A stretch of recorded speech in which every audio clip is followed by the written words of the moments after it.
So I think in the last lecture, we only explained the idea of circular motion. In every circular motion, there are two things which are happening. I mean, not circular. We are talking about the curvilinear motion, right? And we discussed that in a curvilinear motion, the velocity vector is going to be always tangential to the path. So V vector is always tangential to the path, right? So as you move, what will happen? Direction is bound to change. But the magnitude can be controlled. You can keep it either constant or you can vary that as well. So the acceleration which can change the magnitude, what we call? So which acceleration can change the magnitude? Tell me. So the force, tangential. yeah. So the force which is parallel to the velocity can change its magnitude. So the tangential force will create tangential acceleration. So the acceleration which is responsible for change of magnitude is called tangential. And the acceleration which is responsible for the change of direction is called Centripetal. centripetal. So change of direction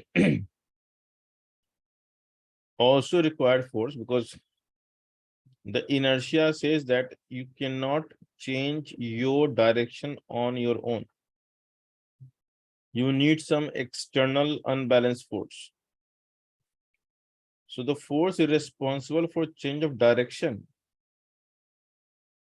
You can call centripetal force, and thus the acceleration developed is called centripetal acceleration. If more than one forces are acting,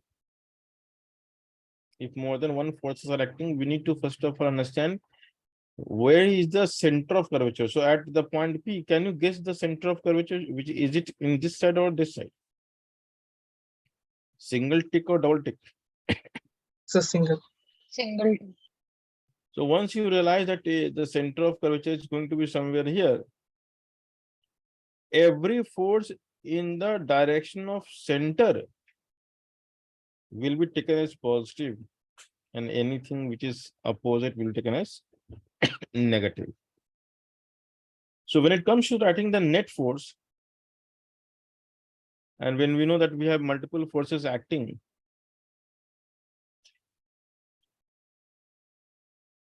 so we have many forces acting this way, we have many forces acting this way. And if I name it F1, F2, which may be some component also, F3, F4. So you will realize that F1 and F2 is trying to turn as per the center, but F4, F3 is trying to create a new center, which is like against. But once we know that this is going to move on this track, so the center is bound to be here. The continuous motion on the track makes sure that the F1, F2 is bigger than F3, F4. That's why it is possible.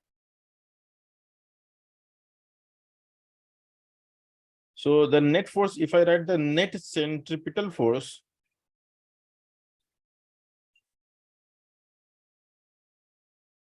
it should not confuse you.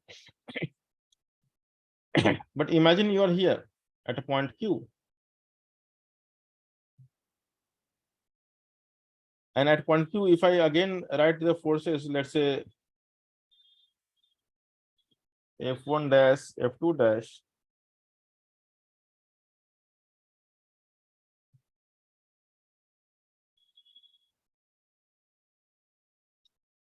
So what will happen in this case? The center will be here somewhere on this side. So which force is trying to support this kind of turning? For F1 dash and F2 dash. So here the net force will be what? F1 dash plus F2 dash minus F3 dash plus F1. So at Q, the net centripetal force we can write as f1 dash plus f2 dash minus f3 dash minus f4 dash.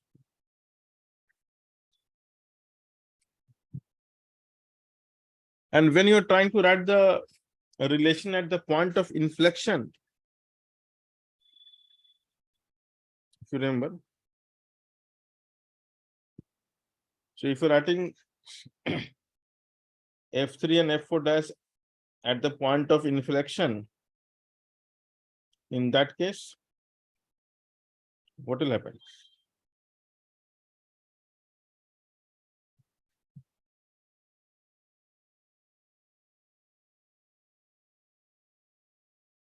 Then net force will become 0.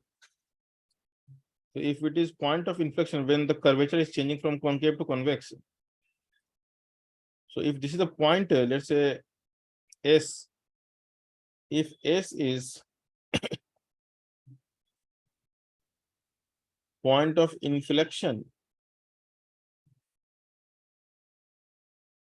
then it is like a plane surface.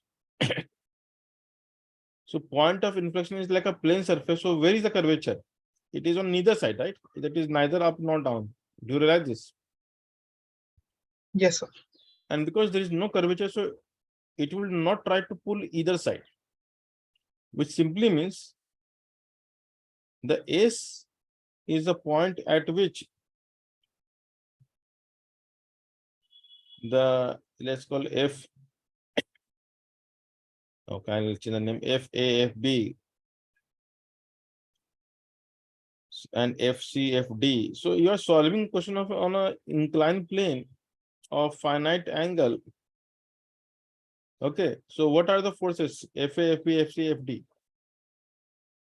On a flat surface, they are always balancing each other, right? Yes, sir. Because at the point S, you're trying to move down the slope or up the slope.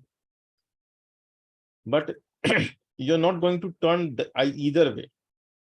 So point of inflection is a point at which the net centripetal force is always 0, and therefore FA plus FB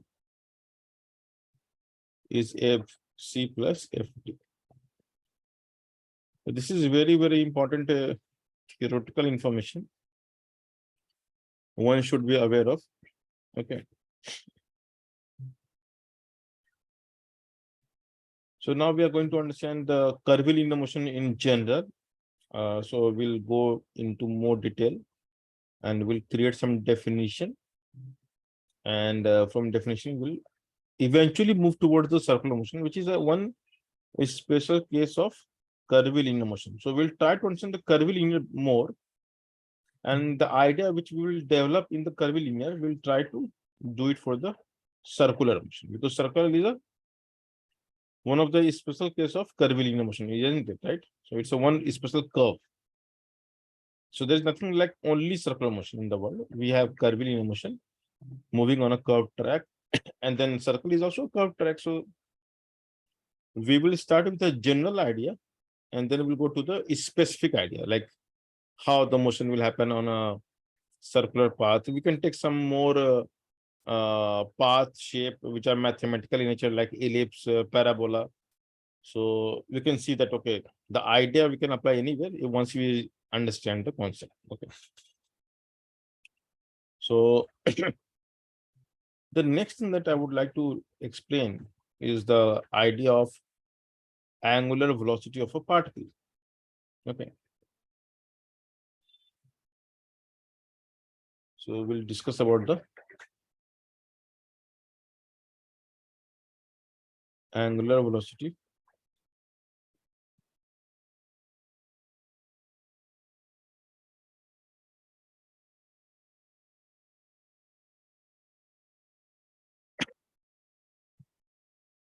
So if we ask that what is the meaning of angular velocity of particle, the answer is it cannot be defined. So we cannot define the angular velocity of particle on an absolute basis. Okay. Which means there is no unique definition. Okay, that this is the angular velocity of the particle. A particle is a dimensionless entity. Okay, it's a mathematically a point physically a concept, which means something without dimension. And for anything dimensionless, we cannot see rotation. So something you can't see as an object, you can't see it to be dancing, right? And therefore we say that angular velocity of a particle cannot be defined on absolute basis. We can't see something like if a mosquito is doing some Bharatanatyam, we can't see the movement from far away and even from close. So the idea is the angular velocity is a term or definition which is generally meant for the bodies. Okay, bodies with some dimension. For dimensionless, we don't have anything like angular velocity. So you have to keep in mind that, okay, for dimensionless object, we don't have the definition of angular velocity. Okay.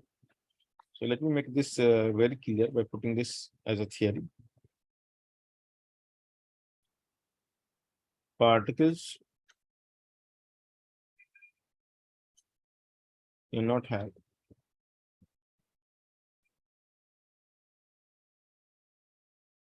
angular velocity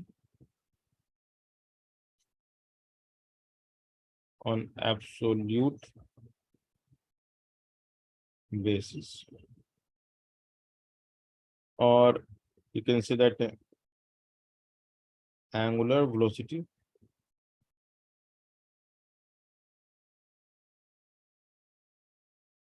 cannot be defined for particles uniquely. Now, what does it mean is, let's say there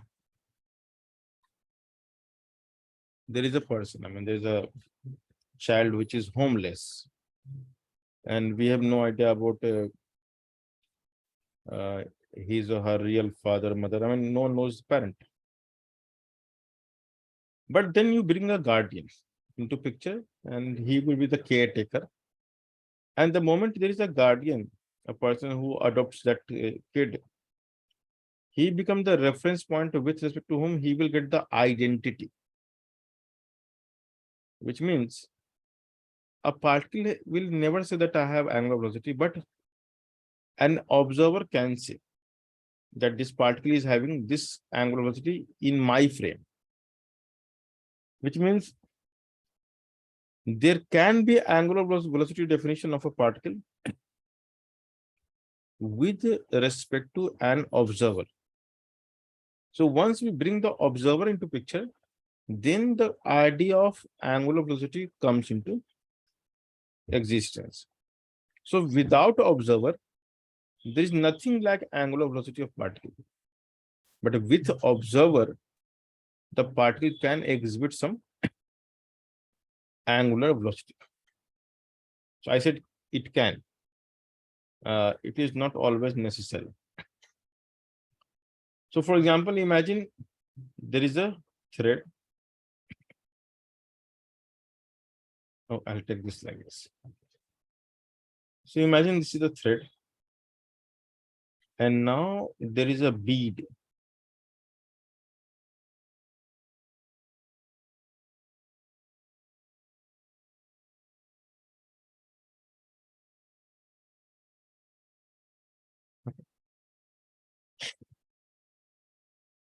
And there's a bead. If I release the bead will slide down the line, right? Down the thread. So once you release the bead, what will happen? It will move down the thread. Yes or no? Tell me. Yes, sir.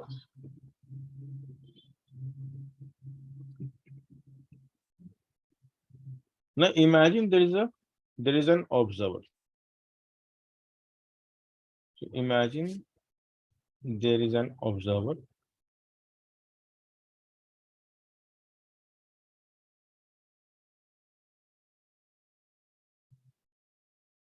And this guy is looking at this particle.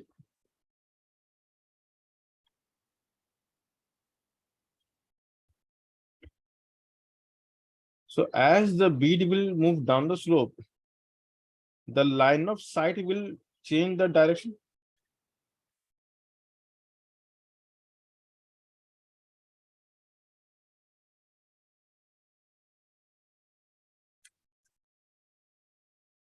So do you realize this? The line of sight is changing.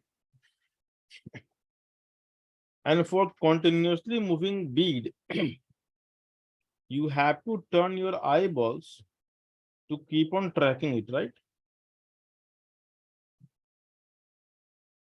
Hello. Yes, sir.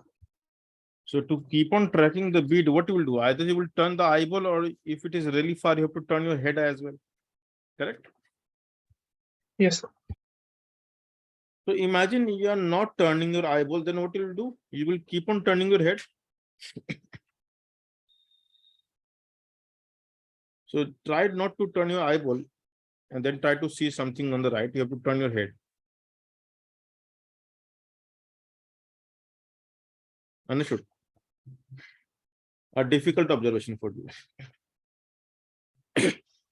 So this line of sight and the bead, you can see that these are joined by the, the eye and the bead is joined by some imaginary lines.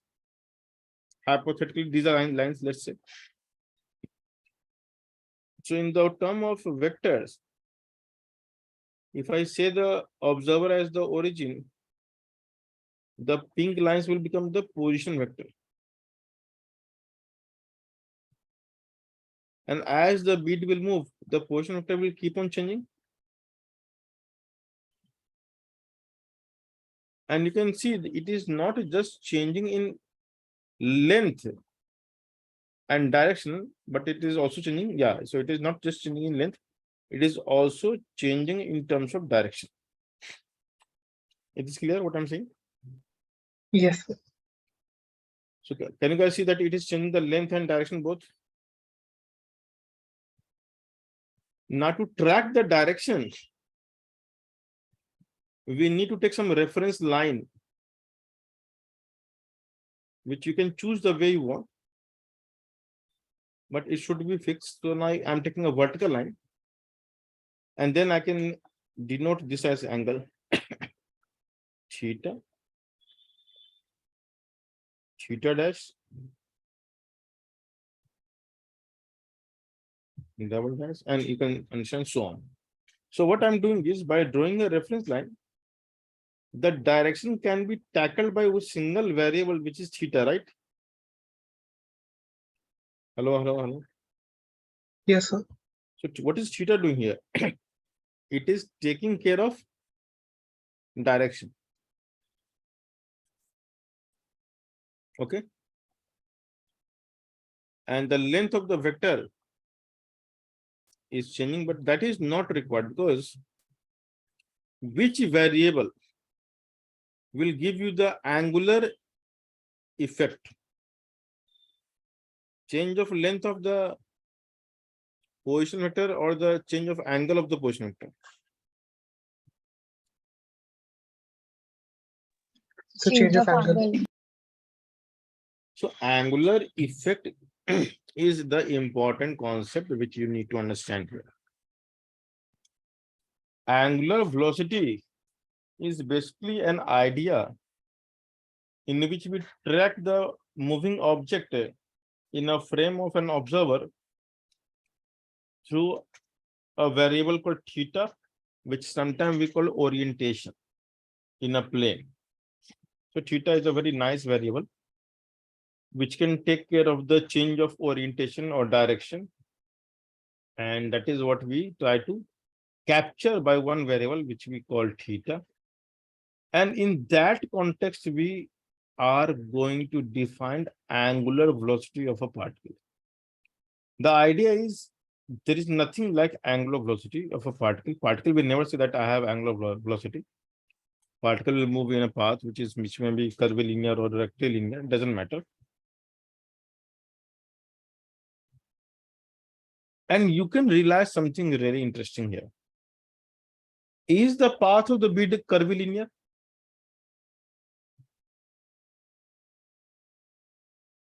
Is the path of the bead curvilinear? Yes or no?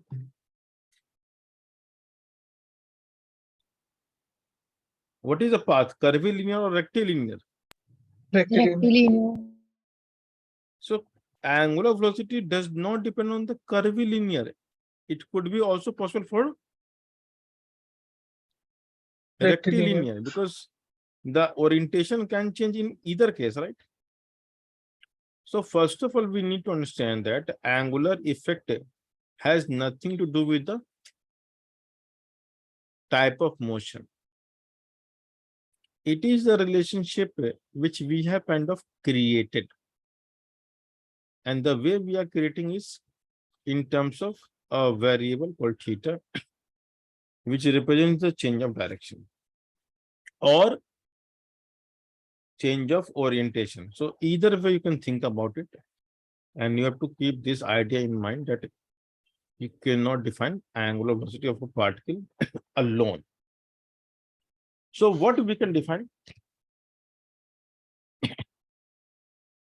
We can define angular velocity of a particle for a given observer, like how that guy is experiencing this rotational effect. So that guy will express his own explanation. So let's say if I take an observer here, what will happen to this guy? For this observer, do you think that there is any angular effect happening by virtue of motion of the bead? No, sir. No, sir. But for this observer, it is happening, right? Yes, sir. Yes, sir. So one thing is clear that as you change the location of observer, you may see the angular effect or you may not see the angular effect. And that's why you use the word, you cannot define uniquely. Can we define one single answer for the angular velocity? For particle, tell me. Can we define one single value of omega for particle? No, No, sir. sir. So one particle can have infinite omega for infinite observer. Once again, one particle can have infinite omega for infinite observer. So as you change the space coordinate of observer, he or she may see something different answer. And that's why I said I cannot define on absolute basis. That is the word absolute. I cannot say one single answer. So there is no absolute definition, but there is a relative definition. When I say absolute, it's a free from the observer. Okay. So absolute basis means, can we define something free from the observer? The answer is yes or no. Is the angular velocity free from observer or it is dependent on observer? So dependent on observer. So when something is dependent on observer, we call the relative definition. And when something is independent of the frame, we call absolute definition. Okay. So here we do not have the absolute value. We have the relative value. Okay. So the angular velocity of particle is a very tricky concept, and no book will try to explain this distinctly. And the way circular motion begins in any textbook is kind of misleading in variety of ways. So we always get the wrong idea and we try to build up our concept on the wrong idea. So in conceptual question, we get stuck. Okay. So I hope the idea of a relative angular velocity is clear. Okay. So I will define angular velocity of particle with respect to an observer, and I will denote this by omega vector of P, comma O. So sometimes we write this as omega only because the observer is kind of understood or by default. Like it is known that this guy will act as the observer, and therefore let's write in this way. But this expressivity is not always true. Sometimes I will change the observer and answer will change. So as I said, one particle can have infinite omega. So one answer is for one observer. And as I will change the observer, answer will change. So we have to learn how to define that. Okay, so this is not defined, but this is defined. So here is the definition. So it's very deep concept. You have to understand this part. How we define? So we say that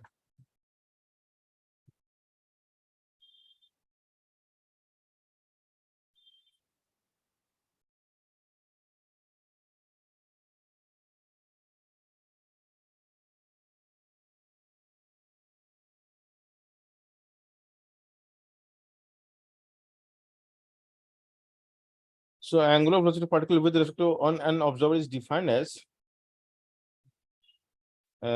the rate of change of direction of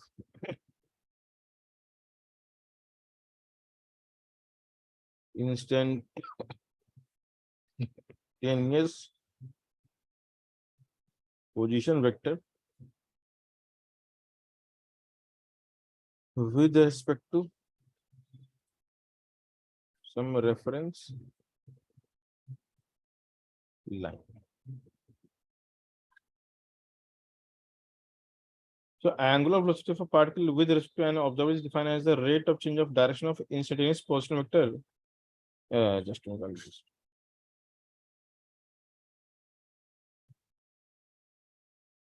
Instantaneous position vector of particle with respect to observer and a fixed reference line. Okay. So this is how we are going to define it. And for angular velocity of a particle, is it required to have a curvilinear path? Or is it also possible for the straight path as well? Tell me.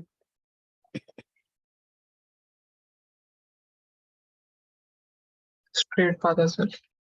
No. So imagine we have a particle moving on a straight path.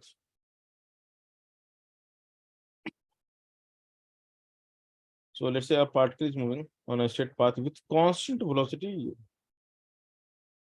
So direction is constant, as you can see. And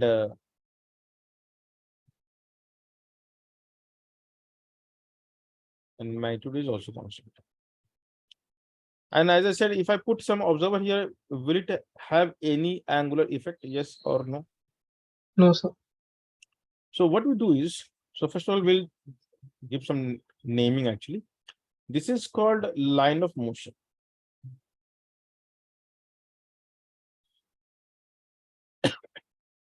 And for rectilinear motion, the line of motion is a fixed line. So this is the line of motion because you're not changing the direction at all. So you have the fixed line of motion. And then we have any observer at a distance d away from the axis. So we generally drop a perpendicular because this is the best way to create a reference line. You may take the horizontal line, but always prefer to write a vertical line. So drop a perpendicular called the distance d, and this is the observer d distance away from the line of motion. Is it clear what I'm saying? The observer is how far?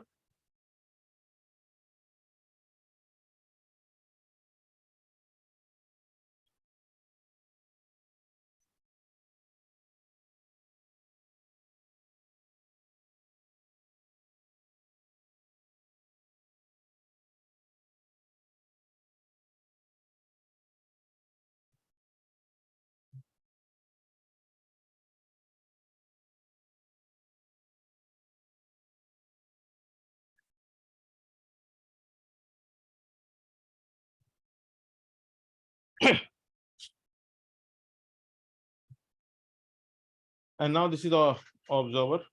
And at some random instant, I have taken a very random instant. So you have to learn to draw two things. First, line of motion, draw the line of motion, and then drop a perpendicular from the observer to the instantaneous line of motion. Once again, keep these two sentences in your mind always. First, think about the line of motion and drop a perpendicular from the observer to the line of motion. See, I'm dropping perpendicular to the line of motion. Okay. So for example, if something is moving this way, and if I'm here, how I will draw the perpendicular? This way, right? Understood? Not this way. You have to draw a perpendicular to the line of motion. If something is going this way, you draw like this. Okay? If something is going this way, drop like this. So this is a simple activity which you can practice mentally.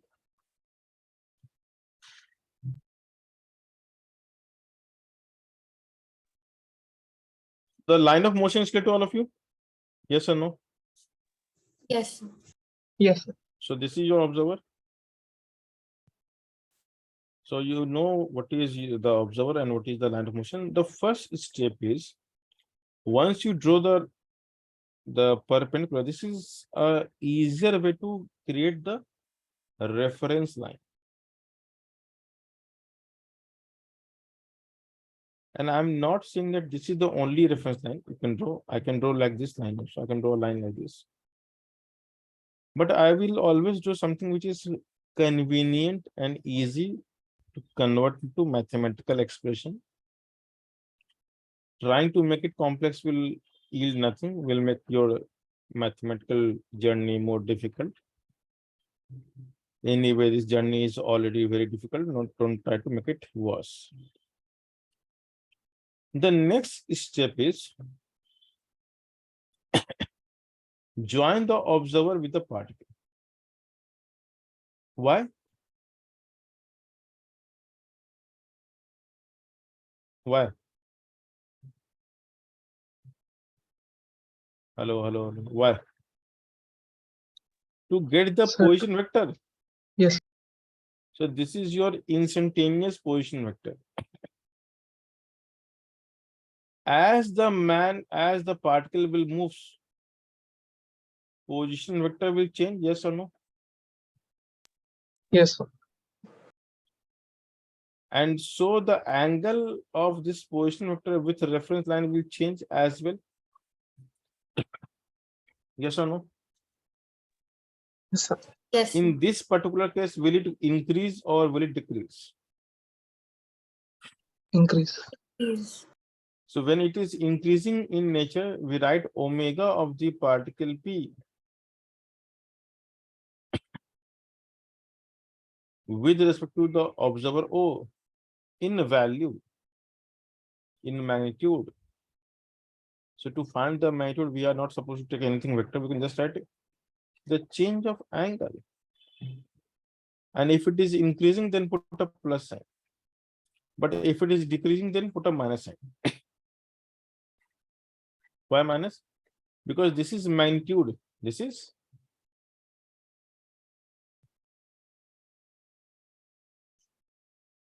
and magnitude cannot be negative. So when you know that angle is increasing, write as plus d theta dt. If theta increases,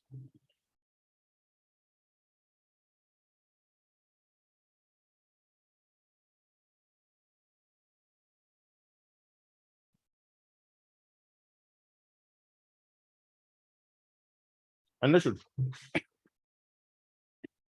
Hello. Yes.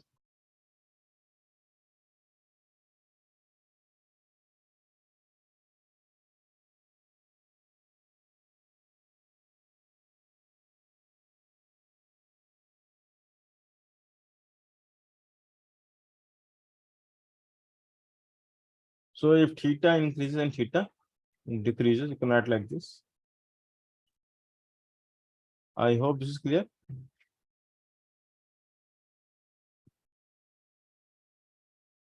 So to write the magnitude, we write like this.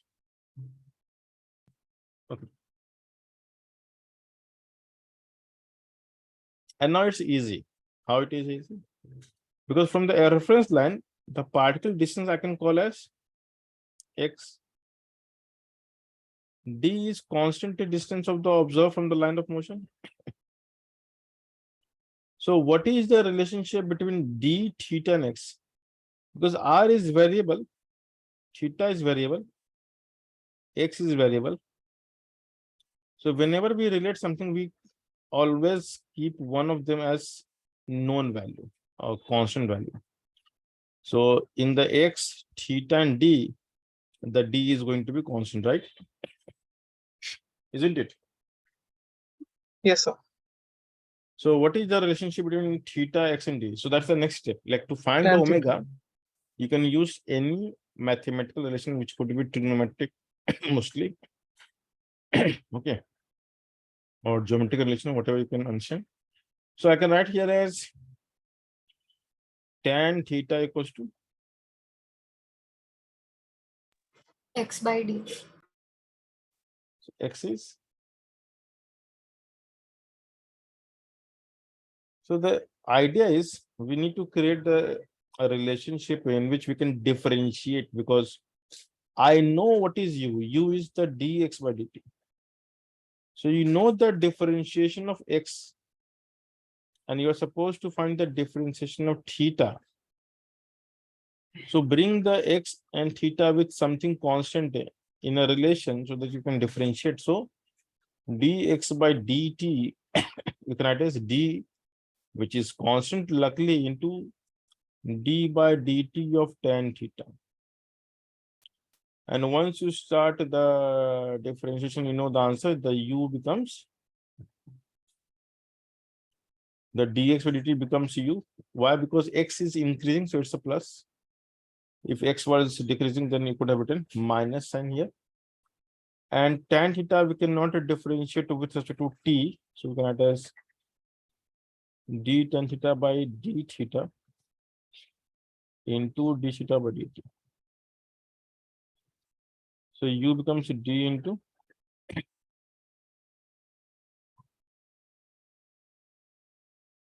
and this d theta by dt is called the omega po. This is not any omega, it is omega po. And why I'm adding plus sign? Because it's increasing, right? Hello, hello, hello. Yes, sir. So what is the answer for omega po?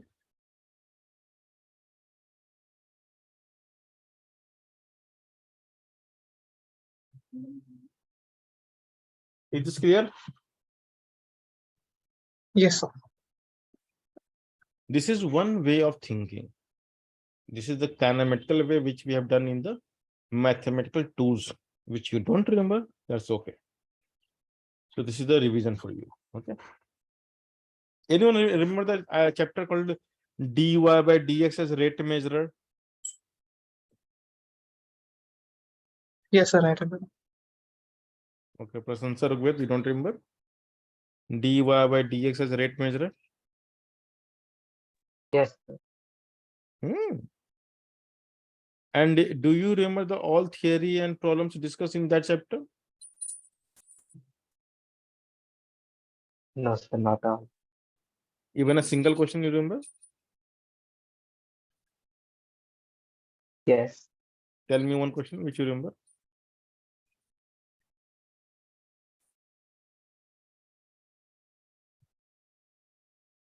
So which one you remember? Tell me the one which you remember.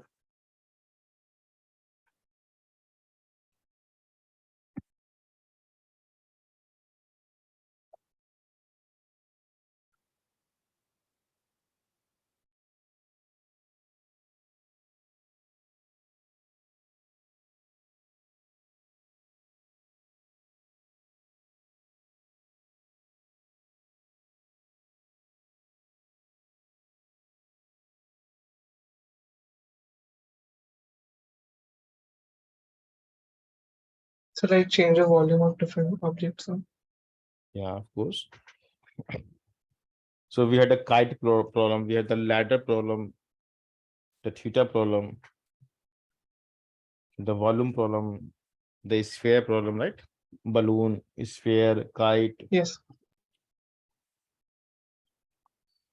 So when you forget a chapter, what we should do? What we should do? When you forget something, so revise. revise. So are you guys revising?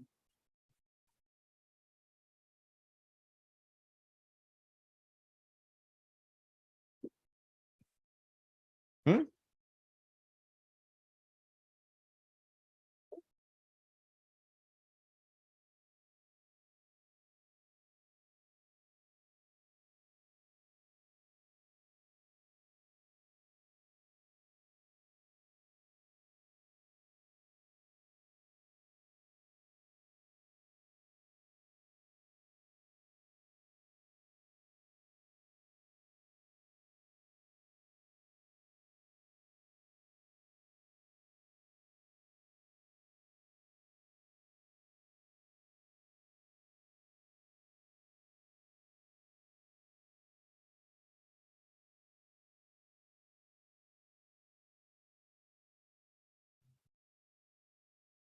So more than moving ahead, keep the past also intact.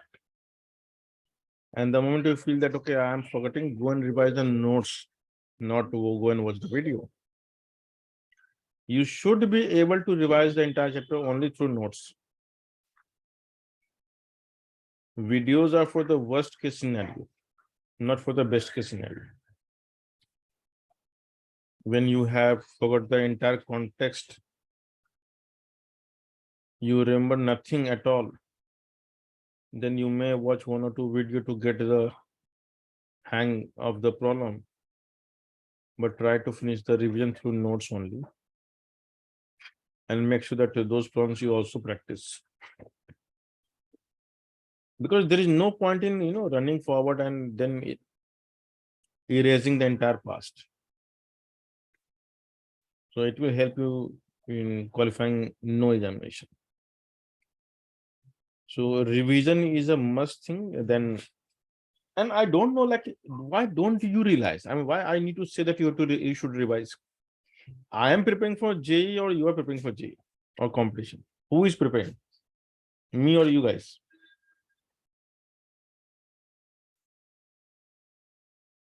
So why I am worried? Like, you guys are not worried. I am worried.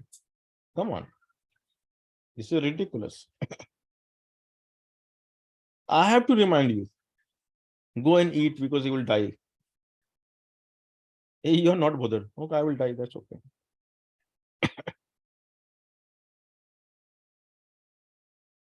Okay. So this is the one way of thinking. So I'll introduce you something called the polar coordinate system, which you might be aware of. So from mathematical tools and from mathematics also, I hope you know the polar system. What is polar system? It is system which is only meant for plane motion.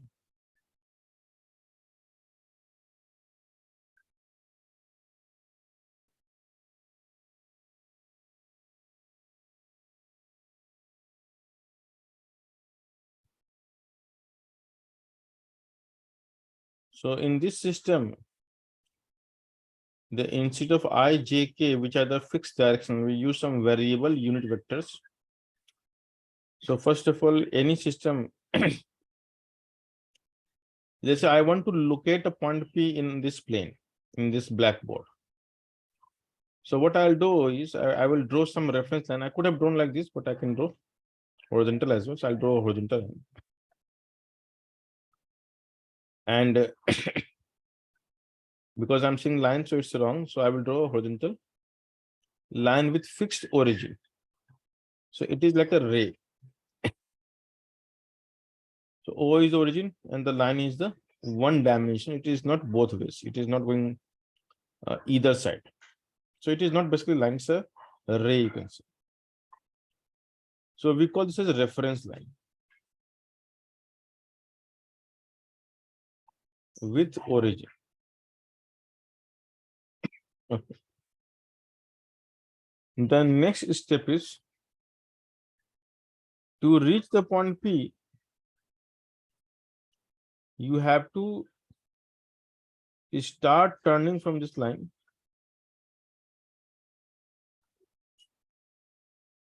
by a suitable angle theta and then walk in the direction till you reach the point P.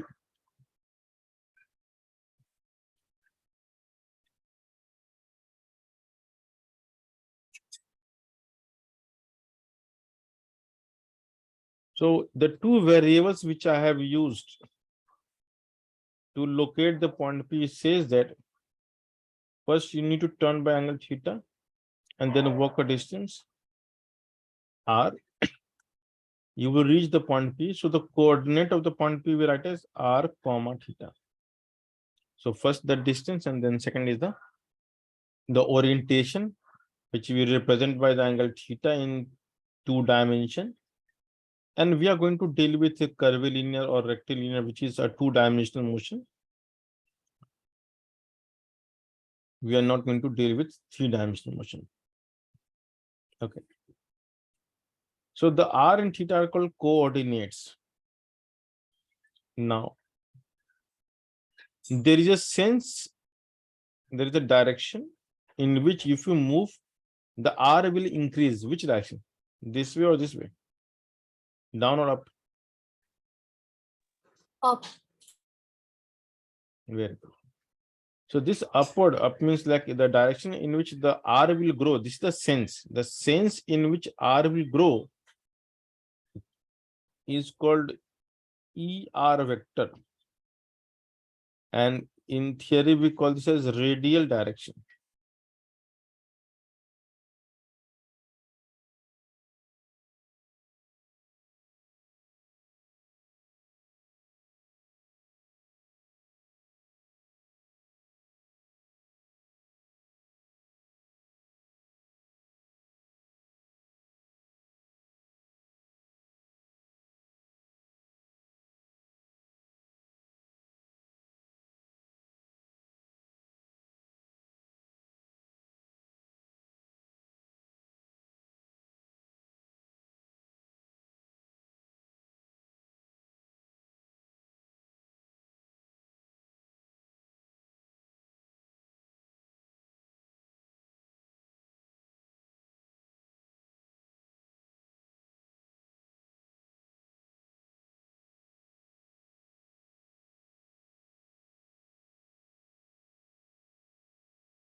Okay, sorry. So the direction in which r will grow is called radial direction. Now tell me, at point P, how one should move to not change r but only increase theta? Tell me how you will move. Common sense. We have to move in a direction which cannot change the r but can change the theta.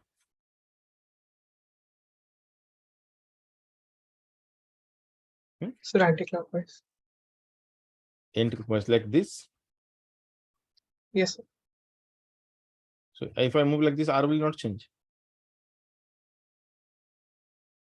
So R will change, but So which direction is like the best way to move without affecting r?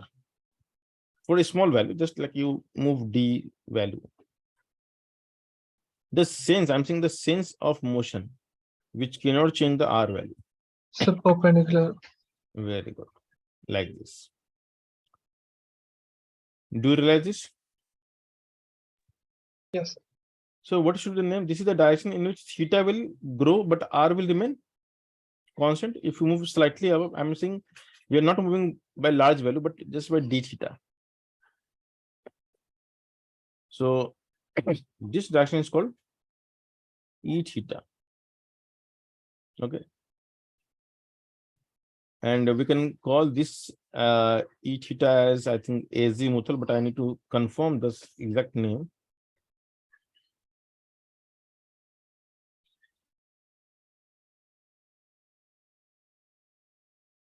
So this is called radial unit vector.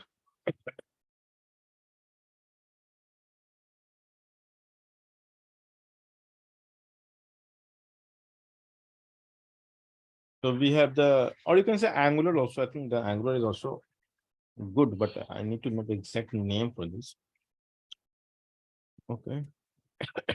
Anyone knows the name for each theta? Because I don't know.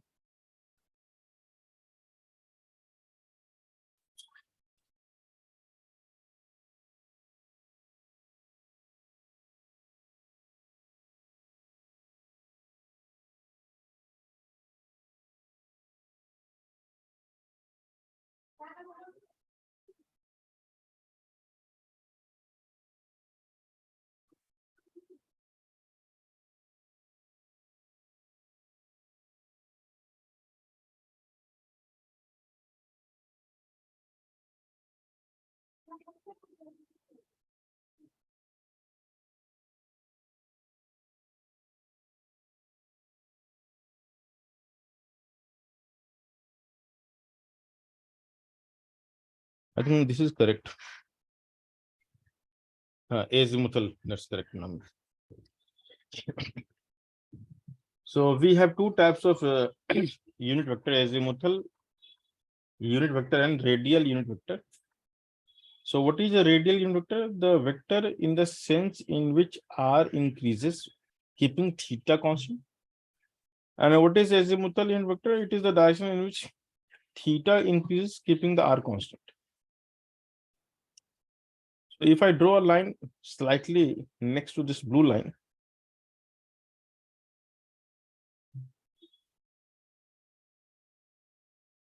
so this is called d theta, right? So if I go from P to P dash, how did PP dash? The elementary value. So PP dash we can write as how much? RD theta. Very good, because this is like an arc of a circle of constant radius r. And therefore, if you move slightly, you can always write r d theta. Is this clear to all of you guys? Yes or no? Yes, sir. Very good. So you have to understand only this much, the two direction, and the rest we can discuss. Okay. So in polar system, we have two direction. One is theta azimuthal, and other is radial, and both are taken in the sense of increasing the respective quantities, increasing r, er, increasing theta, e theta. Now these are called variable unit vectors. Er and e theta are called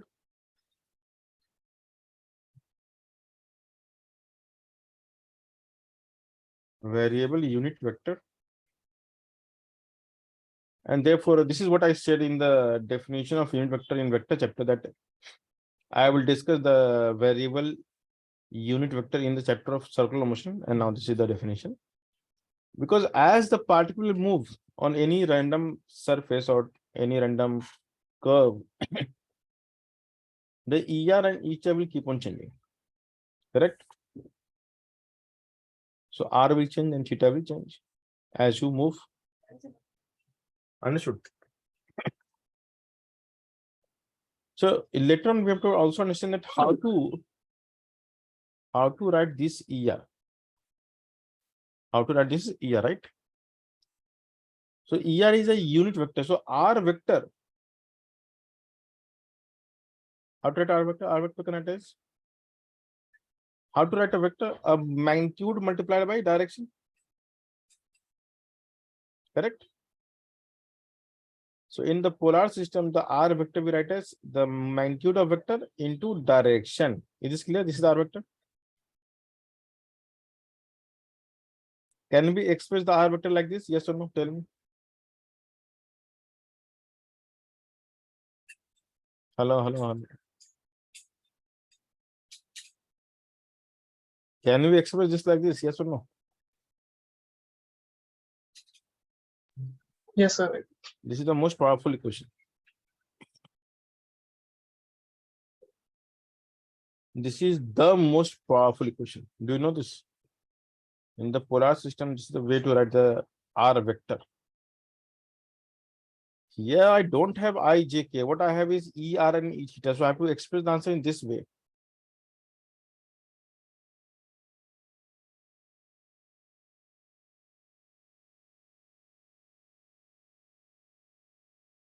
Understood? Yes, sir. So now the question is how, because these are a variable unit vector, can we express this in terms of I, J, K? So to do the same,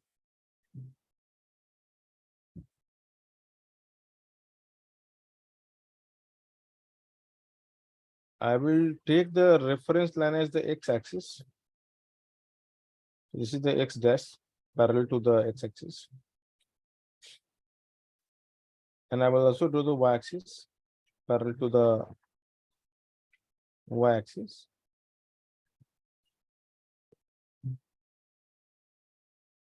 And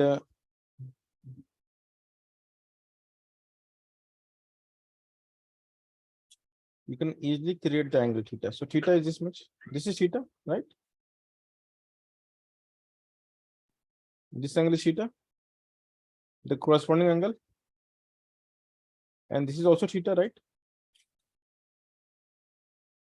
Now, what is the length of, or what is the magnitude of a unit vector?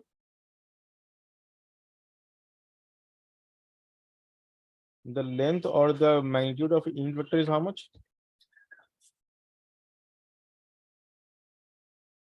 What is the magnitude of a unit vector? Come on.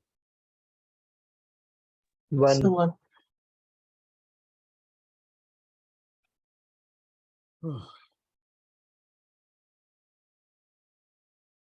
So can you express the ER in terms of I cap and J cap? So ER is how much? 1 cos theta I cap plus sin theta J cap, yes or no? Yes, sir. So 1 is not required. We just write like this. And how to write E theta? It is in the second quadrant. So how to write? 1 cos theta J cap minus sin theta I cap, yes or no? Tell me. Yes, sir. How many of you have realized this expression? Tell me. Everyone Yes, sir. realized? Yes, sir. Very good. And you can see that ER and E theta both are expressed in terms of only one variable, theta. So theta is the single variable which can define both these. It means there must be dependency between ER and E theta, isn't it? There must be dependency between ER and E theta, yes or no? Yes or no? Tell Yes, me. sir.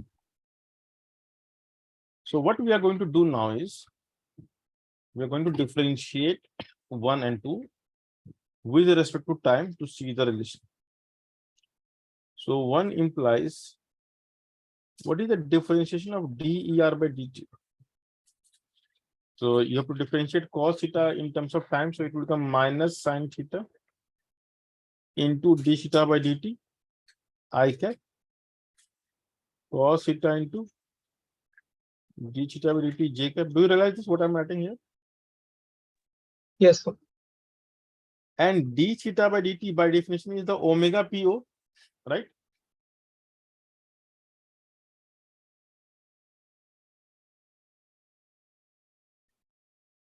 This is omega po, if you remember.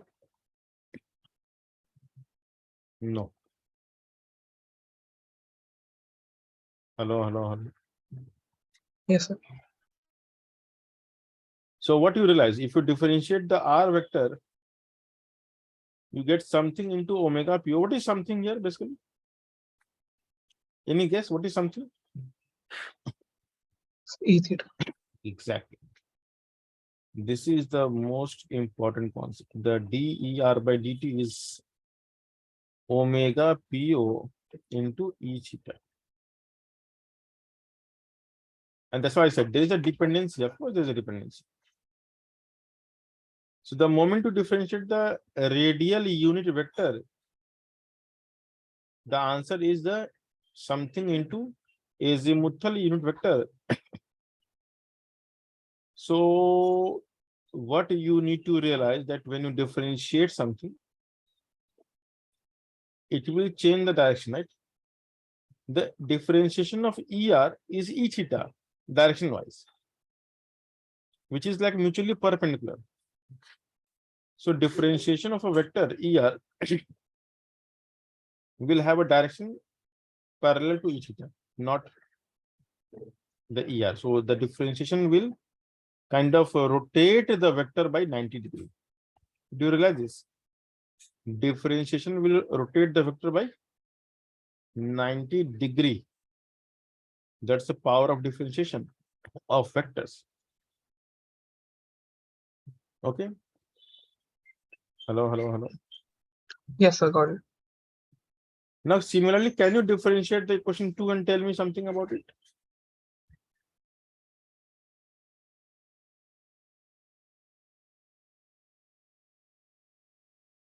Can you differentiate equation 2 in a similar fashion? Yes. Tell me something about it. Yeah, do it, please. Everyone.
Done, sir. Okay. So, what is the D of the differentiation of E theta? So minus omega P1 ER. Excellent. So now you know that if you differentiate, it's parallel to the ER, but in the opposite direction, right? So Yes. direction is opposite to the ER, but it has turned by 90 for sure. Okay. It has turned by 90. And I can see that the turning is happening in the sense of theta rotation. Theta is turning anti-clockwise. So ER is turning anti-clockwise and E theta is also turning anti-clockwise by 90. And you can see if you turn ER by 90 in anti-clockwise sense, it will become it will become E theta, right? Once again, take the ER, turn anti-clockwise by 90, where it is now, E theta. and take E theta and turn by 90 in the anti-clockwise, where it is. So Where minus it is? Minus ER. Minus ER, see. So what is the how theta is changing? How theta will increase? Theta will increase in the anti-clockwise sense here, right? Yes, sir. So differentiation turns by 90. Okay. And it is easy for you to understand that If I turn in the sense of theta change, I know the exact direction of E theta and ER. Understood?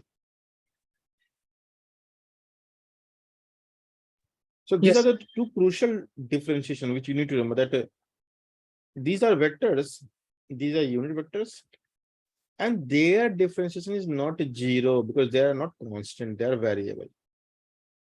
So when you differentiate I, j, k, it becomes 0 because it's constant. But here, the vector which is unit vector, if you differentiate, it will become another unit vector turned by 90 degrees.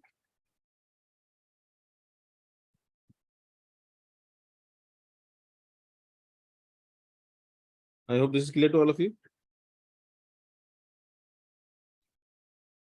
Hello, hello. Yes, sir. Very good. So if this is clear, then we can move to something more interesting ideas.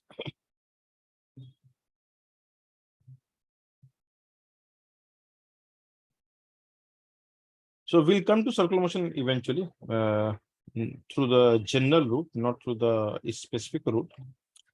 So this is slightly difficult path of learning this chapter, but it will be like more conceptually stronger path, because if you understand this path, then you will not get confused. So we have a particle whose position vector is r, angle let's call theta, and the particle is moving in on a random track. So the track is, let's say, something random which we don't know, and at this point the velocity vector is something like this. So first of all, to find the velocity, what is the definition of velocity? Vector. So we know r vector we can write as r into what?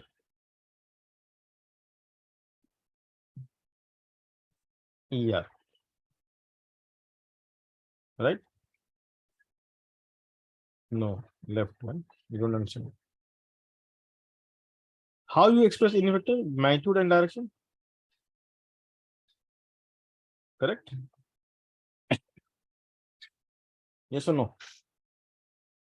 So can we write r equals to r ER? The length and the direction? Tell me yes or no? Yes, sir. All right.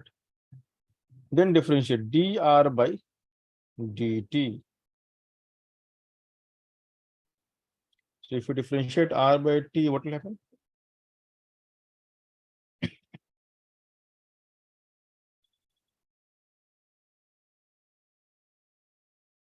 You have to differentiate these two terms. That's it. So I hope you know differentiation.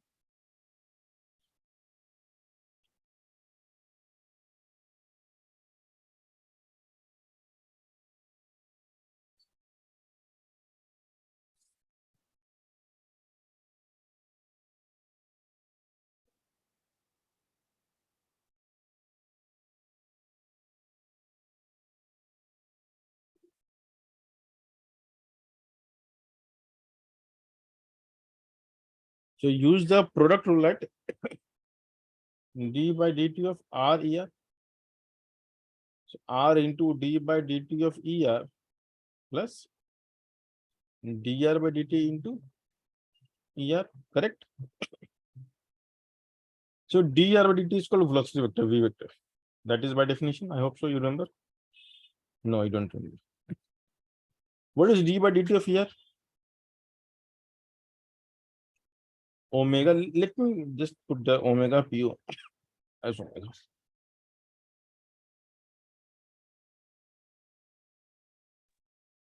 So let's call omega pu equals to omega. Okay. No, that's easy to write. So d by dt of ER was omega e theta, if you remember. Hopefully. Yes, sir. And then we have a dr by dt into ER. That's it. So v vector is omega r e theta plus the dr dt. So in advanced physics, they don't write this way.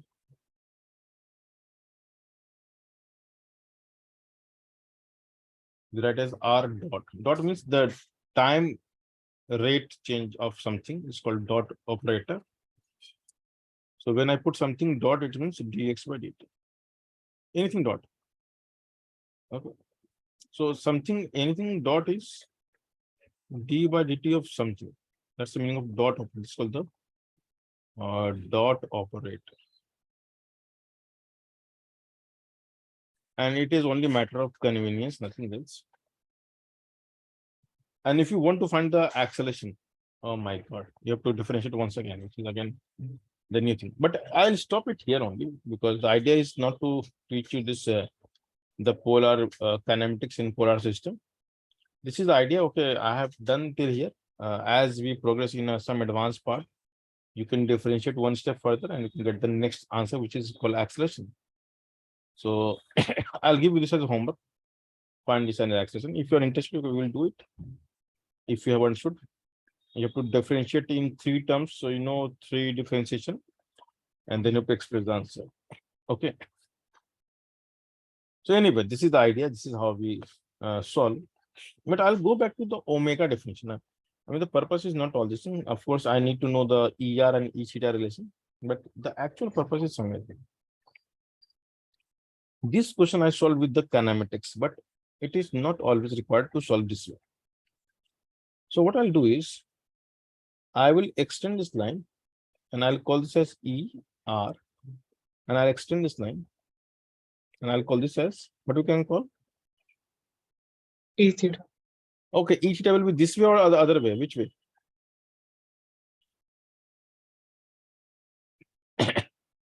So E theta is always in the sense of increasing theta. So how theta will grow if I move this way, right? Yes, sir. Yeah, very good. And because this is theta, I can actually, you know what I can do? I can also draw a line here. This is also theta, right? Yes, sir. So this is how much?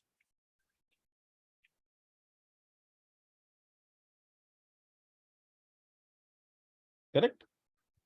Yes, sir. All right. Now, as a vector u can be resolved into 2 directions, 2 mutually perpendicular direction. One is along the E theta, and this component will be u cos theta, and this component will be u sin theta. Yes or no? Tell me, guys. Yes, sir.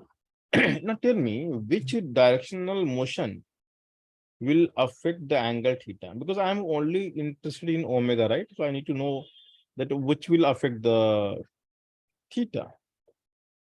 Now what do So you you think? cos theta. U sin theta will affect theta, yes or no? No, sir. Correct. So U cos will affect the theta, yes. Right? Yes, sir. Everyone? Okay. So you all are on the same page? Prashant sir, Yes. tell me. Okay. Look, wait. Yes, sir. Now, if this is U cos theta, okay. If this is U cos theta, then it will change the angle theta. So in time dt, how much it will travel? In the direction of E theta, how much will travel? U cos theta dt. Very good. And that will change the angle by d theta. Correct? So in time dt, you will travel U cos theta into dt. So it will change the angle by d theta, yes or no? Yes, sir. So can I write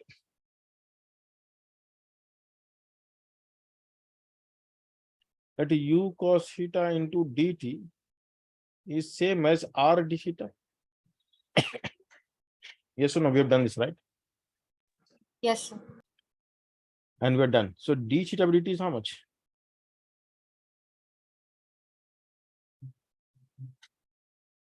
And this is omega p. U cos theta by R. Of course, you can replace R by R cos theta is D. So R we can replace by D by cos theta. Correct?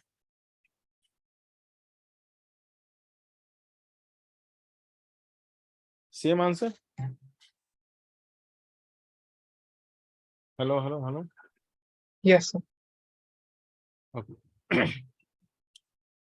And later on, you will come to know. I'll show you something. This is called the U theta. So now I'll show you something interesting here.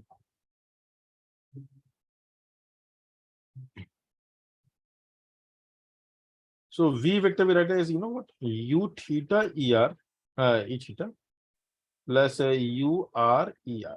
This is how we write. And if you compare, I mean, V, let's call V theta.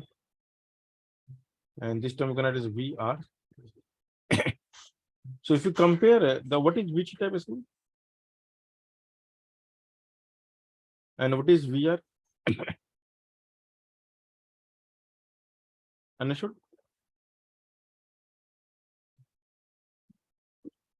So V theta equals to omega. This is the relation which we can use always. Always. People say that V equals to omega, which is wrong.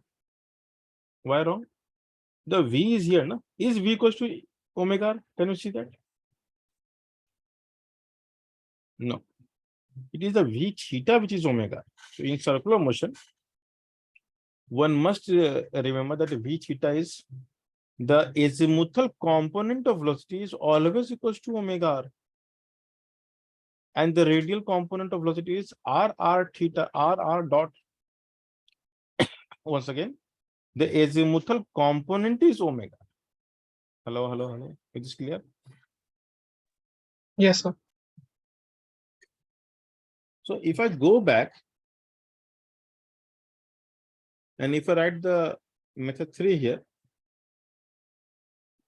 now, so V theta is omega r, so V theta itself is U cos theta, you realize, right? And R we got as D by cos theta. And so we got the answer omega equals to.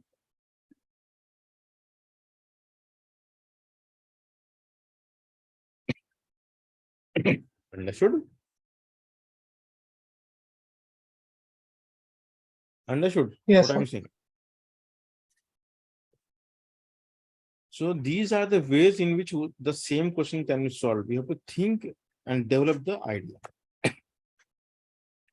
So V equals to omega r is the wrong definition. V theta is omega r is the right definition.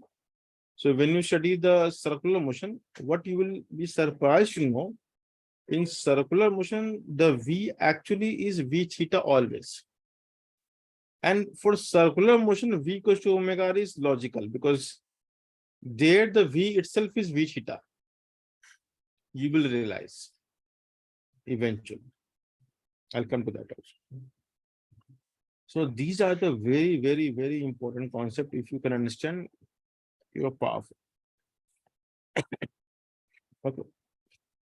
And the selection of ER, E theta, this is your choice. You have to learn that how to draw these lines, how to express the answer, and so many other things. Okay. And the most important part is remembering the two relation. This is very, very crucial for this chapter. And as I said, I am teaching you the curvilinear linear motion, and circular will become just a part of it. Okay. So finding the angular velocity of a particle is a very easy task. Okay. You can do the way, the moment you want. So for example, okay, I'll come to that later on. So I'll define the next concept again.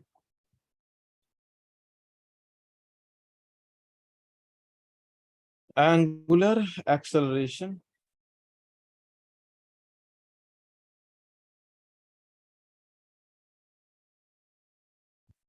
Again, if we cannot define the angular velocity of a particle, can we define angular acceleration again in the same way?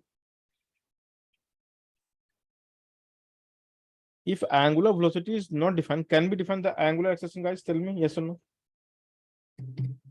No, sir. No. So if we define the angular velocity with respect to an observer, similarly, what we can define here? Angular acceleration with respect to an observer. Understood?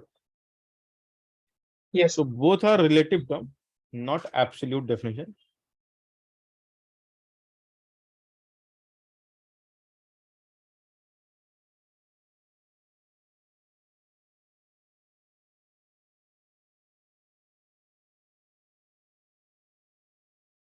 So this cannot be defined, but this whole, you can see green and red. So the entire term is green, but the white term is red, which means you can't define it. And what is the notation for the angular acceleration?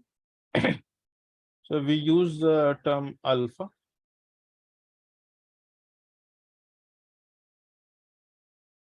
And it is, of course, a vector quantity. So alpha is the symbol for angular acceleration that we are going to use. Okay. And the way of definition is simple. So alpha can define as how?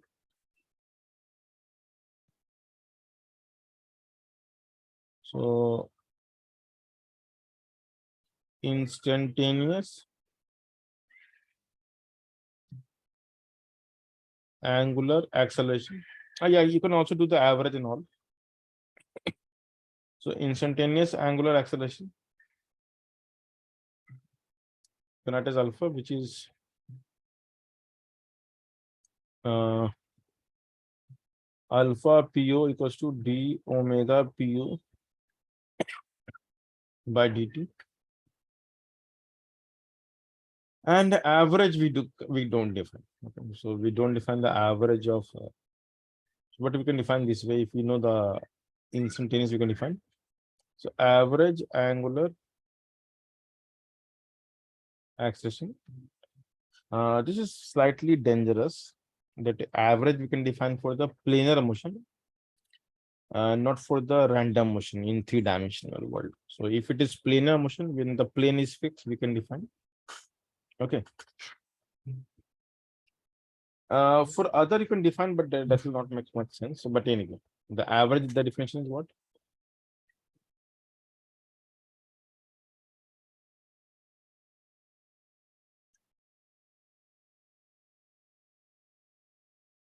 That's it.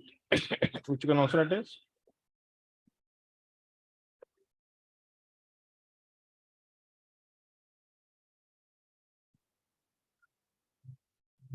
So these are simple definition. You differentiate. Now, what about the direction of omega and direction of alpha?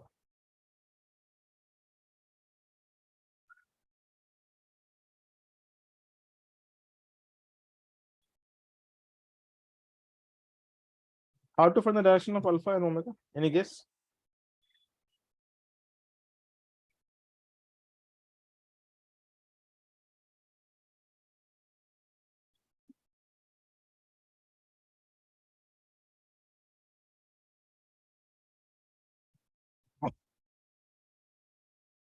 You know what is the direction of alpha and omega?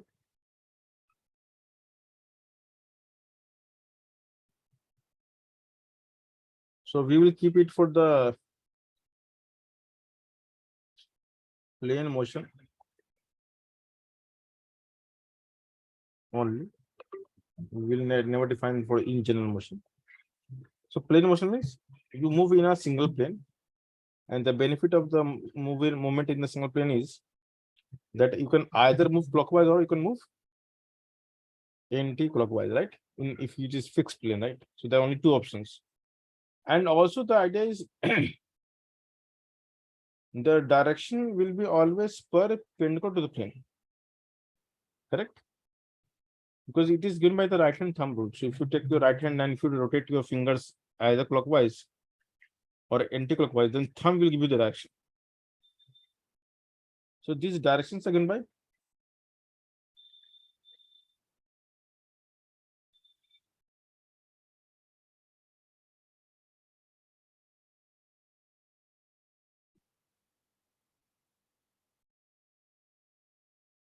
a right hand thumb rule, in which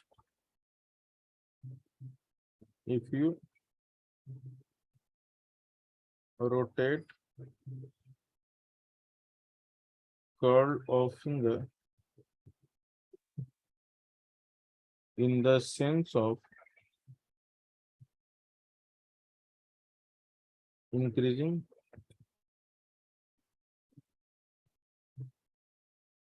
theta, okay, of position vector with respect to observer, then thumb will be the direction of omega p. That's simple. So if something is moving anti-clockwise, then thumb will be, let's say if this plane is the plane of motion, anti-clockwise, which direction? Towards you or away from you? So anti-clockwise is towards you or away from you? So towards. If I take this as XY plane, then anti-clockwise is plus k cap, and clockwise is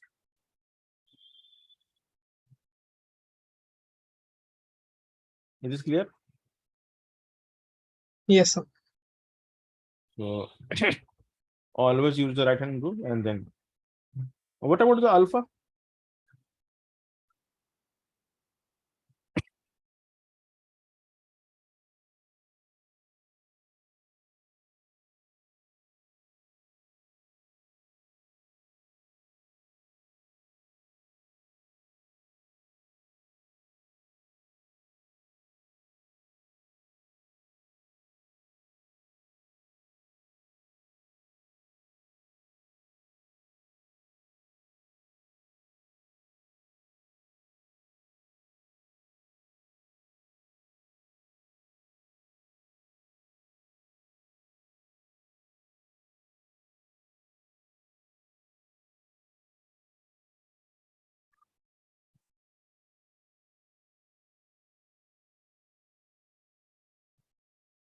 So that's very simple. If you know that omega is increasing in value, so let's say if you are rotating a disc or a wheel, and if it is speeding up, so omega will have some direction as alpha, alpha will have some direction as omega actually. And if it is slowing down, then it's opposite. So that's the only criteria for plane motion. See, I'm not going to discuss the complex type of motion and the alpha and omega relation. Okay. So the alpha becomes really dangerous to describe in such scenario. Which means more complex, not dangerous, like word for more complex. So we will not go into that detail because that is not our syllabus. Luckily, the entire JEE syllabus is only about the plane motion. And as you do the masters and PhD, of course, if you are doing the aeronautical engineering or something to do with the complex motion thing, there you have to study something more complex, which is generally done by the computer software simulation. Of course, we have some mathematical formula for the same as well.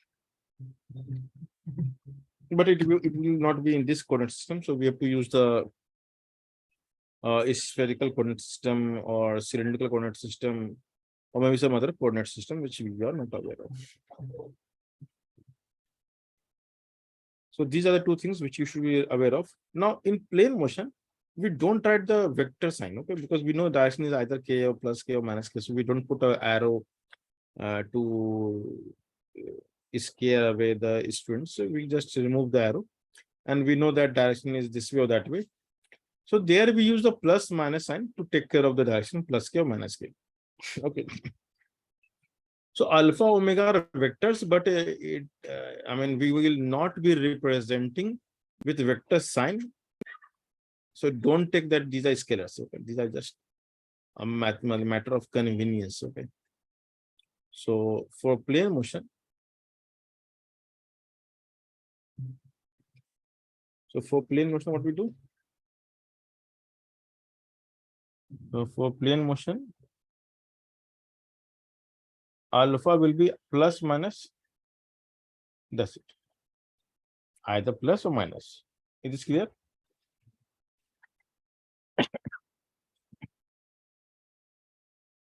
And how to get alpha? So you have to differentiate omega. And how to get omega? So you have to differentiate theta. So alpha we can also write as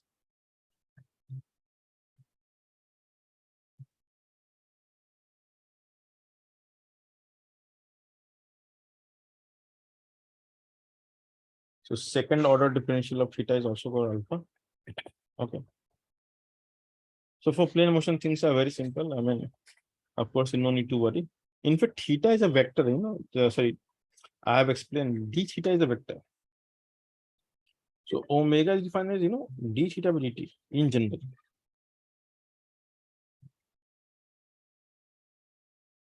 So theta is scalar, but d theta is vectors, if you remember, in the chapter of a vector. And therefore, the omega is a vector quantity. But again, the thing is, we deal with only plane motion. So the d theta will have direction normal to the plane. And therefore, we ignore the vector sign. We are okay with the scalar symbol to even represent vector. I hope this is clear. So theta is scalar, but d theta is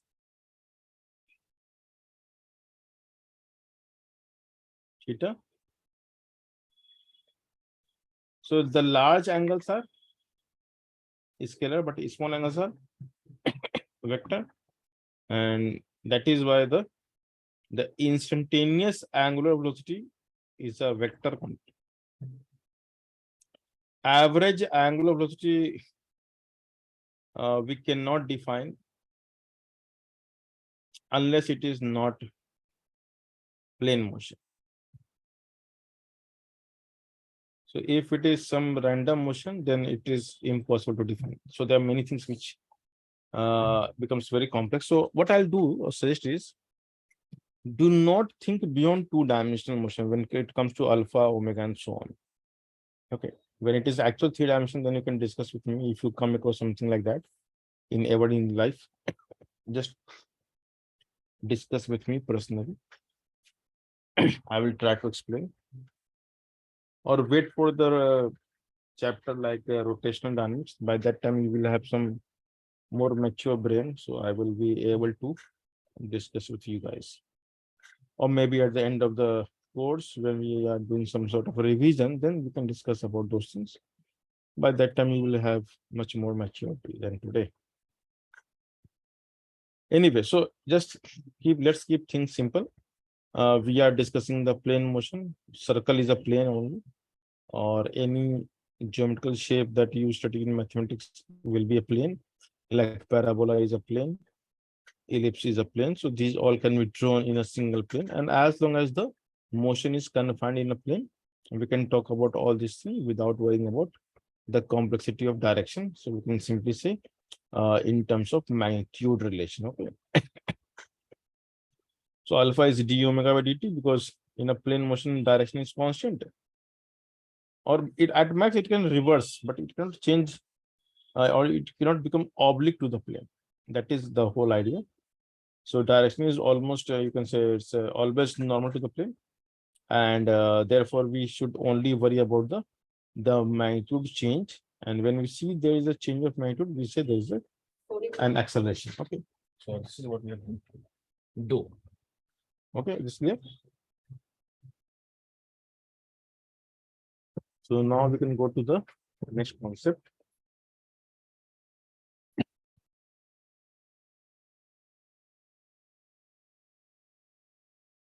So once you know the alpha, once you know the how to define alpha, we can create something called angular kinematics quickly.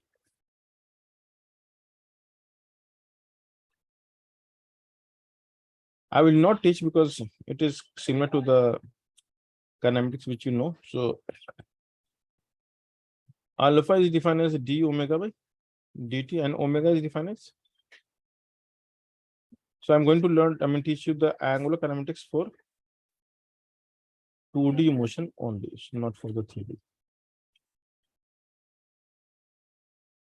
2D means plane motion. I will repeat this term again and again so that it should be fit in your brain that it's a plane motion. Alpha we define as d omega by dt, and omega we define as d share dt, and always remember these definitions are with respect to some observer. Okay. So whether I am mentioning or not, the observer will be fixed for both the definition. And in case of disk, sphere, ring, by default, let me tell you, the center of those things we take as the reference. That is the whole idea. It is, I don't know why they don't mention, but the circular motion of a particle will have the center as the by default observer. And for disk and for ring, which are like rigid body, there you can choose anything. Okay, there the origin doesn't matter. There the, because that's the absolute definition for bodies, but we cannot discuss right now. We will just assume it's alpha and omega in mathematical way. Don't try to go into detail of it. Alpha is d omega by dt. Just remember this part, and omega is d star dt. Just remember this part. Try to forget everything. Okay.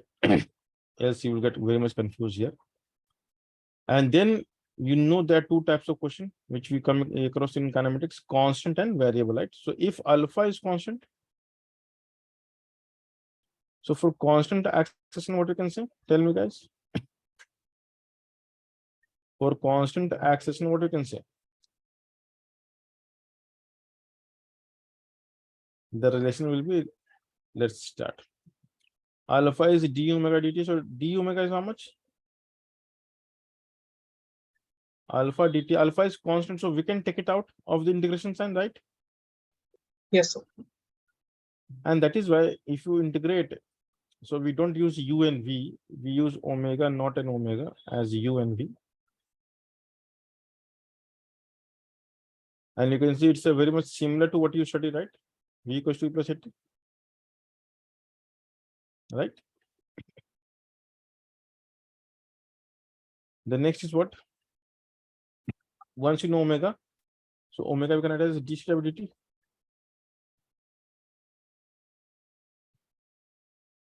So d theta is how much? Omega naught dt plus alpha t dt, now integrate. So with this we can write as just theta, which is like a displacement. Or if you want, you can write delta theta, doesn't matter.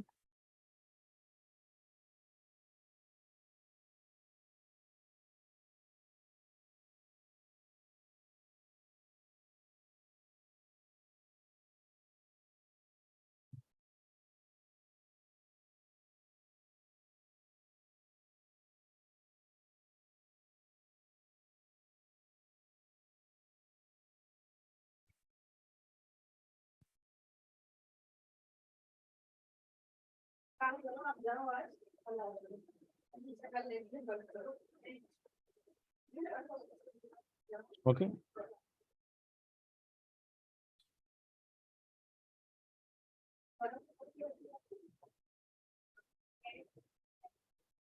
So this is how you can write the question. Theta minus theta naught equals to omega naught t plus 1/2 alpha t square. Okay. Which is like s equals to ut plus half t square. There is just correlation. And how to derive the third equation? Any guess? How are you going to get the third equation? If you know the process in kinematics, you can do it here as well. So alpha, we don't write it as just d omega by dt. We can also write it as d omega by what? Chain rule. So what is d theta by dt? Omega. So alpha we can also write as omega d omega by d theta. And because it's a similar relation, we can write as omega d omega equals to alpha d theta. And then when you go from any angle, let's say theta not to theta, and this is omega not to omega.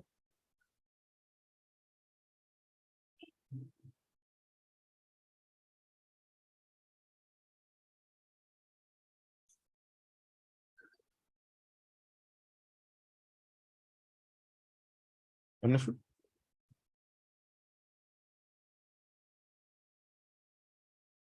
Is this clear? Yes, sir. So omega square is omega naught square plus 2 alpha theta minus theta naught. Okay. Is this clear? And if it is variable, then you know how to do it. You have to use the calculus to get the answer. So let's say if alpha is given as a function of something, right? Function of time, function of.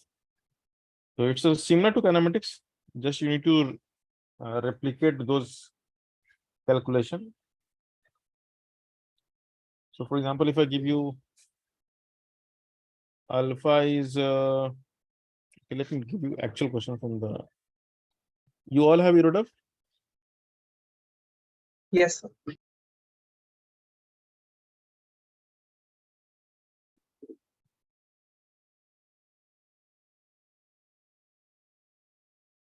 So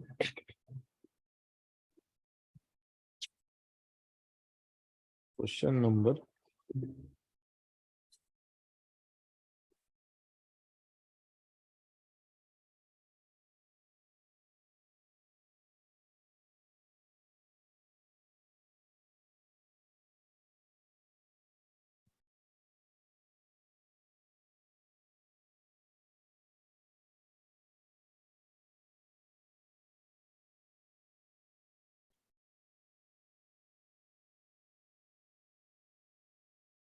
1.48 and 49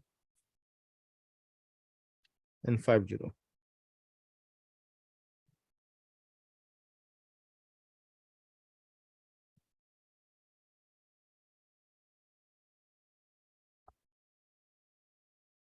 Yeah, 4-6, I think. Yeah, 4-6. 4-6, 4.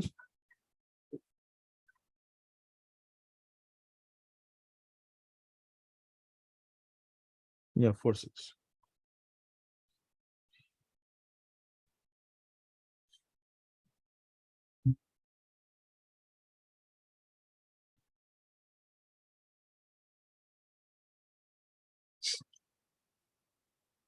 So what is 4-6 saying? Look at the question. A solid body rotates about a stationary axis. So it's called the fixed axis rotation. According to the law, so the angle traversed, so they have taken a phi symbol, is AT minus BT cube. I think there was something mistake in the power of it, but this is okay. This is the question I know. AT minus BT cube, where A is 6.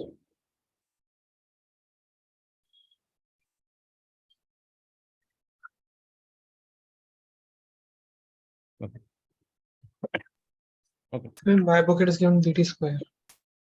Yeah, that's why your book is wrong. So a student gave me the new edition and that was wrong. So it is actually BT cube. Now this is correct. The new edition had made the mistake. That's why the answer is not matching. So now Okay. if you solve if from this equation, it's correct.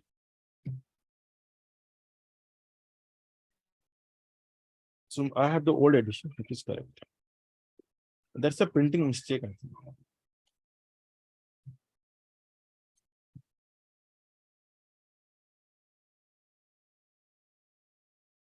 And it's a plane motion. So it means direction is not the issue. Just think in terms of magnitude and solve it. You just go by the definition. If If something is given as a time function, you can do something more.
Okay, the first question is 1.46.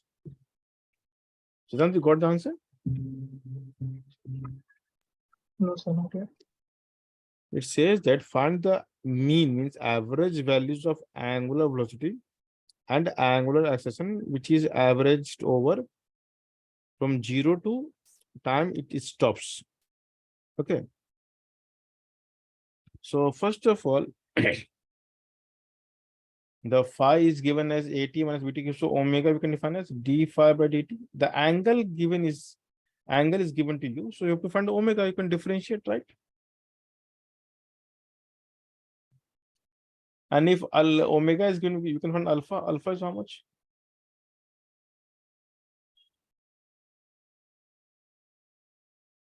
And we need to find the duration when it stops. So when it will stop, what will happen? So when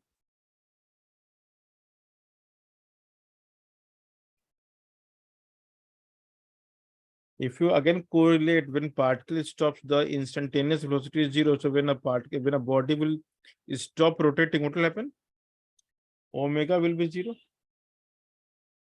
So you can choose this equation, right? Yes, sir. So if you take 1 implies if you make omega 0, it will get 0 equals to a minus 3b t square. So you got t equals to, which means I have to calculate the average from 0 to this time. That's it.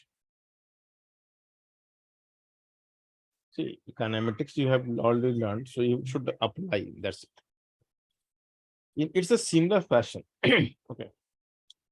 And how to find the average of anything? So average omega is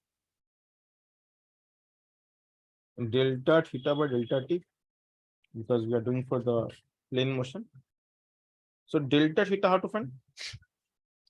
Phi 0 is 0, phi t, it's called t naught. So you have to do it from 0 to t naught upon time t naught. That's it. So that's the answer. So phi t naught will be how much? A t naught minus b t naught cube minus 0. Correct. So Yes. average omega is a minus b t naught square. And t naught square is a by 3b.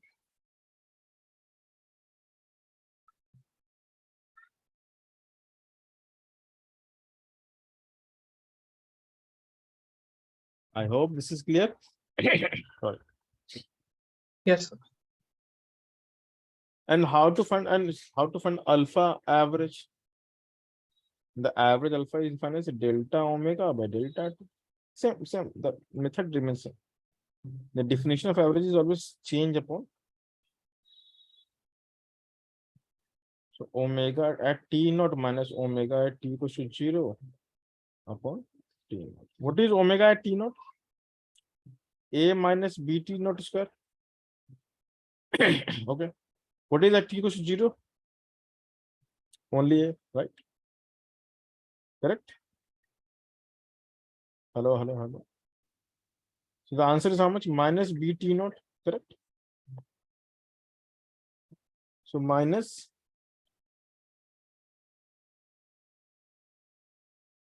okay, which is ab by 3. Minus. Can you check the answer?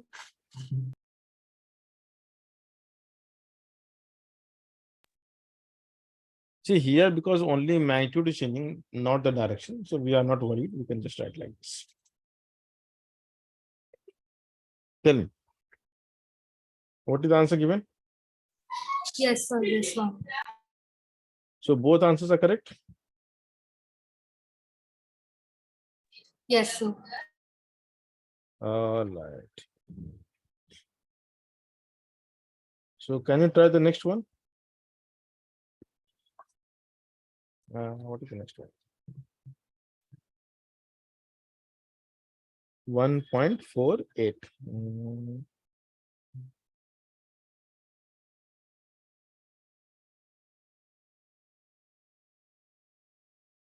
Good.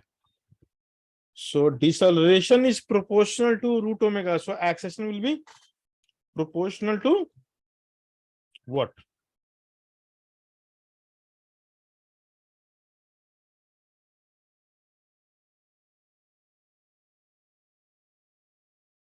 If your deceleration is proportional to omega, so how to write the acceleration, guys?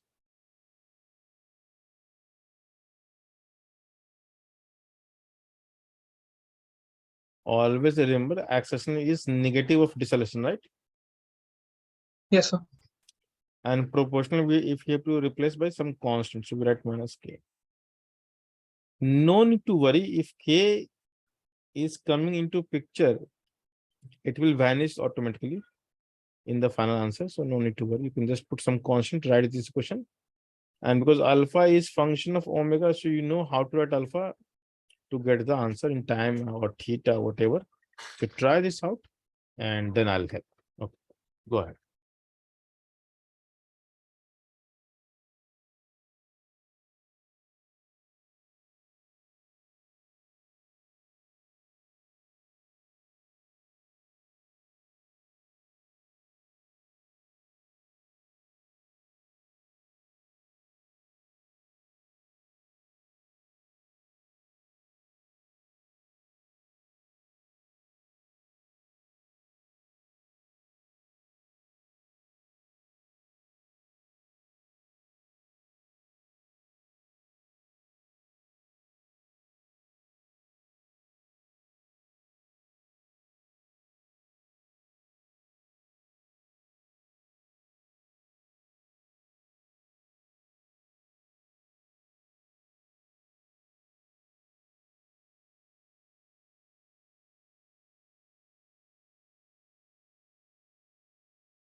Done, Siddhant? Yes, sir. Almost done, sir.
Sir, is it root omega by 3?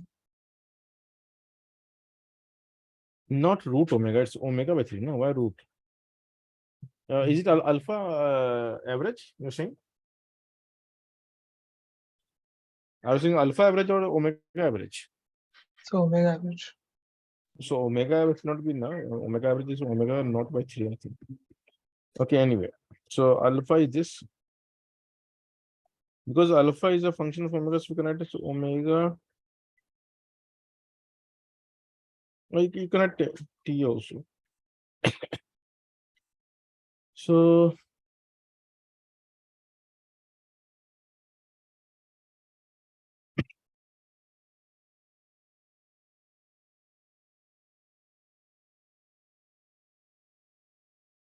till it stops, right? No, till it becomes what? Till what time? Average from where to where? Tell me. Hello, hello, hello.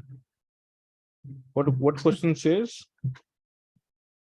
When the velocity becomes half or something like that, right? Don't know question.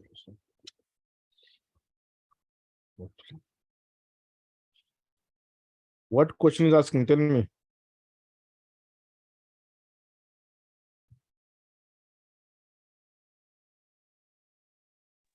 Sir, it's asking for the whole time. So till it stops, right? Yes, sir. So this will give you 2 root omega naught is minus O plus it plus KT plus equal T naught. So we got the time right. And the same thing we can write in terms of theta also.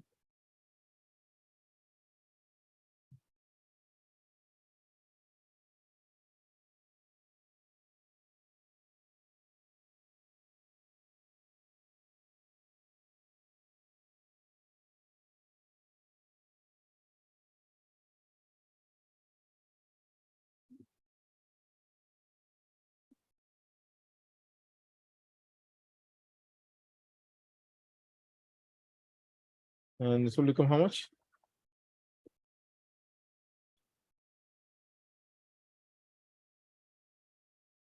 Correct? 2 by 3 omega 3 by 2. And it will become plus 10. So the angle is known to you. This is known to you. So omega average is how much? Theta by T. Like, theta is known to us. Okay. So basically this is theta by T naught here only. And to get this theta by T naught, you can just divide 3 by 2, right? So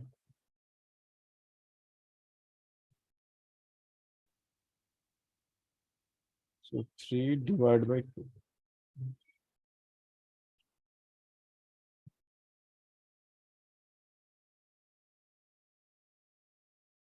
That's easy. You can divide theta by 2 and 3 by 2. So this will give you theta by T naught equals to 2 by 3.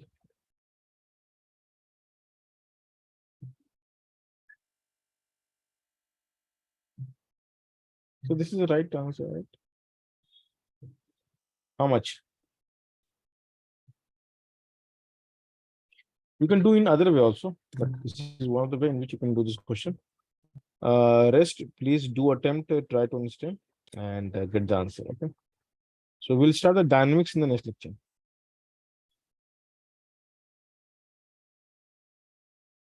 Fine, sir. So you can start. Okay, I'll give you homework. Something. We'll solve this question again.